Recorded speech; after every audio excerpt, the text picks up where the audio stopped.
Hello friends, welcome to my channel. இன்னைக்கு நம்ம இந்த வீடியோவில் என்ன பார்க்க போகிறோம் அப்படின்னா, த்ரெட் பாக்ஸை எப்படி நீட்டாக வச்சுக்கிறது, என்ன த்ரெட்டு நம்ம யூஸ் பண்ணலாம், அதை எப்படி நம்ம சூஸ் பண்ணுறது அப்படிங்கிறத நம்ம பார்க்க போகிறோம். ஹேமர் பாலி அப்படிங்கிற பிராண்ட் தான் நான் யூஸ் பண்ணிட்டு இருக்கேன். இது கண்டிப்பாக ப்ரொமோஷனுக்காக அப்படின்லாம் இது உள்ள. இது பார்த்தீங்கன்னா 100 நம்பர்ஸ் இருக்கும். இது 100% பாலிஸ்டர். இது பார்த்தீங்கன்னா 800 ருபீஸ். ஹோல்சேல் ப்ரைஸில் வாங்கினதுனால நான் 600 ருபீஸ் வாங்கியிருக்கேன். நீங்கள் கடையில் பை பண்ணீங்க அப்படின்னா ஒரு த்ரெட் 8 ரூபாய் சொல்கிறாங்க. இந்த த்ரெட் ரொம்ப ரொம்ப குவாலிட்டியான த்ரெட்டாக இருக்கும். நீங்கள் பிடிச்சி இழுத்தா கூட அவ்வளோ சீக்கிரத்தில் ஆகுறாது. இப்போ நம்ம பார்த்தீங்கன்னா நெக்ஸ்ட் நம்ம என்ன த்ரெட்டு எப்படி நம்ம யூஸ் பண்ணலாம் அப்படிங்கிறத பார்க்கலாம் வாங்க. த்ரெட்டில் பார்த்தீங்கன்னா ரெட் கலர் அப்படின்னு நம்ம எடுத்துக்கிட்டோம் அப்படின்னா நிறைய ரெட் கலர் இருக்குது. Dark red, light red, shaded பார்த்தீங்கன்னா உங்களுக்கு டிஃப்ரெண்ட் ஷேடரில் உங்களுக்கு இருக்கும். நீங்கள் எப்படி சூஸ் பண்ணணும் அப்படின்னு பார்த்தீங்கன்னா த்ரெட்டு நீங்கள் கிளாத்தில் வச்சு பார்க்கும்போது அந்த கிளாத்துக்கும் அந்த நூலோட நீங்கள் சூஸ் பண்ணுற த்ரெட்டோட கலரும் மேட்ச் ஆகணும், அப்படியே பிளெண்ட் ஆகி இருக்கணும். இப்போ நெக்ஸ்ட் பார்த்தீங்கன்னா க்ரீன் கலர் பார்த்தீங்கன்னா 3 க்ரீன் கலர் இருக்குது. நம்ம பார்த்தீங்கன்னா பிளெண்ட் ஆகி இருக்கணும். அந்த மாதிரியான த்ரெட் தான் நம்ம யூஸ் பண்ணணும். அப்போ தான் நம்ம ஸ்டிச் பண்ணுறப்ப அந்த ஸ்டிச்சஸ்லாம் நமக்கு வெளியில் தெரியாமல் இருக்கும்.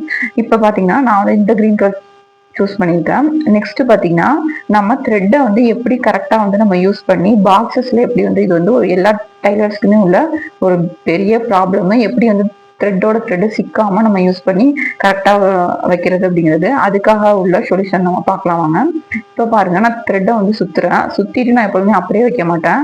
நம்ம பூ கட்டுற மாதிரி பூ கட்டுவோம்ல, அதே மாதிரி நம்ம அதில் போட்டு வச்சுட்டோம் அப்படின்னா நூல் அந்த அந்த நம்ம சுற்றி இருக்கிறத வெளியிலே வரவே வராது. நம்ம எடுக்க போறப்ப அதில் லைட்டாக நம்ம இழுத்தோம் அப்படின்னா ஒரு முடிச்சு மாதிரி வரும். அதை நம்ம எடுக்கிறப்ப நமக்கு ஈஸியாக த்ரெட் வந்துடும். இது மாதிரி தான் நான் ஃபாலோ பண்ணிட்டு இருக்கேன். இதே மாதிரி நீங்கள் ஃபாலோ பண்ணீங்கன்னா பாக்ஸஸும் நீட்டாக இருக்கும். த்ரெட்டும் பார்த்தீங்கன்னா நம்ம நூல் சிக்காம அழகாக நம்ம மெயின்டைன் பண்ணலாம். இந்த பாக்ஸ் வாங்கி நான் பார்த்தீங்கன்னா 6 மந்த் ஆகுது. நான் பார்த்தீங்கன்னா த்ரெட்டை எடுத்தேன் அப்படின்னா அதே மாதிரி வச்சிருவேன். இப்போ நெக்ஸ்ட் இன்னொன்று மெத்தட் பார்க்க வருவாங்க. இதே பார்த்தீங்கன்னா நம்ம கையில் அப்படி நூல் சுற்றிக்கிட்டு நம்ம சுற்றி விடுவோம் பாருங்க. நம்ம அதே மாதிரி சுற்றி விட்டோம் அப்படின்னா நம்ம நூல் அதில் அப்படியே சுற்றிக்கும். இங்கே பாருங்க, நல்லா பாருங்க, அப்படியே சுற்றி விட்டுக்கிட்டோம் அப்படின்னா நூல் சுற்றிக்கும். இப்போ நம்ம இதை எப்படி நம்ம வெளியில் எடுக்கணும் பார்த்தீங்கன்னா எக்ஸ்ட்ராவாக கொஞ்சம் நூல் வச்சுருக்கோம் பாருங்க. அதை நம்ம அப்படி எடுக்கிறப்ப நம்ம த்ரெட் ஈஸியாக நம்ம வந்துடும். 2 மெத்தடுமே நீங்கள் யூஸ் பண்ணலாம். இதுதான் நான் எக்ஸஸாக த்ரெட்டெல்லாம் நான் யூஸ் பண்ணுற பாக்ஸு. அந்த பாக்ஸும் பாருங்க எவ்வளோ நீட்டாக இருக்குது அப்படின்னு.